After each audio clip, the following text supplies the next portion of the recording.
This episode is primarily about Ian's time with the Mohawk. Prepare to have your hearts broken. Don't be mad at me like I spoiled that for you. If things are going great with the Mohawk, why would he be with Jamie and Claire on Fraser's Ridge? You know something happened. The episode begins with Ian's transformation from Scottish to Mohawk. They literally pull his hair out by the root. It is horrifying to watch. And then they tattoo his face. It just all looks so painful. Then they take him down to the river and they tell him that every drop of white blood has been washed from his veins. It was similar to a baptism in the Christian tradition, and like the Christian tradition, there was a huge celebration after his conversion to Mohawk. After this flashback, we find Claire and Jamie in bed enjoying a morning interlude, but they get interrupted because the Major is staying there, and as you'll recall, he's allergic to cats. Jamie's business for the day, other than taking guns to the Cherokee, is to help Fergus with a new position. Let's face it, the guy can't stay at the still any longer. The Major does tell Jamie that the guns come with strings attached, and that string is specifically allegiance to the king. Ian and Jamie go to the trading post and put their weapons in a box. But Ian sees something right away. The Cherokee aren't the only tribe there. Yeah, the Mohawk are there as well. And he sees his best friend. This is super triggering, and Ian sits down to tell Jamie the whole story once they're alone.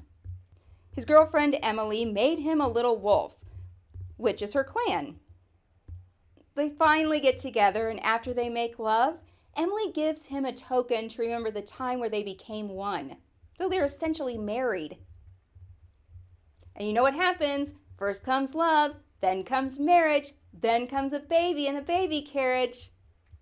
Except in this instance, that's not exactly what happened. Yes, she gets pregnant, but she has a terrifying miscarriage.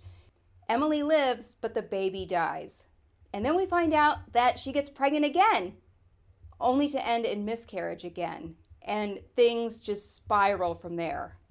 Ian has walked out in the woods with 3 days worth of food and told him he's no longer welcome, that he doesn't have a strong Mohawk spirit, and that's why she keeps having miscarriages. He refuses to accept this, goes back, and finds out that she is now living with his best friend. And now we all have someone else to despise on this show. Back at home, Claire begins testing her ether with Malva as her assistant. Lizzie is the first test subject and everything goes fine. Claire warns Malva not to tell her dad about what's going on. Jamie brings the rifles to the Cherokee and everyone seems pleased. Ian, of course, cannot stay away, and he goes to one of the tribesmen that he would consider a friend and asks him what happened. It turns out Emily did have a baby and now the baby is walking.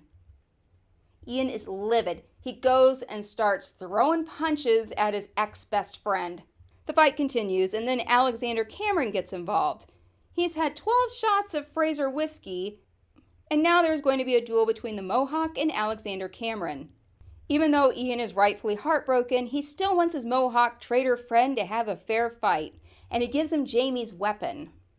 In return, he gives him Emily's token, and tells him that if something happens to him, to go back and take care of her and his son. The duel ends without anyone dying, and Ian looks conflicted but accepting. He gives the token back, and he looks like he finally accepts that he's both things. He's Scottish and he's Mohawk.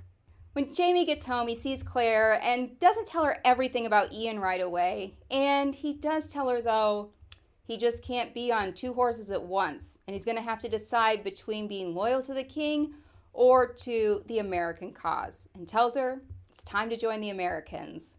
The two get it on, just like they did the last time he came home from the Cherokee, but we see at the end that Malva has been watching through the window and keeps watching while they do it. I'm sorry, I thought her dad was the only bad guy in that family. Things are not looking good.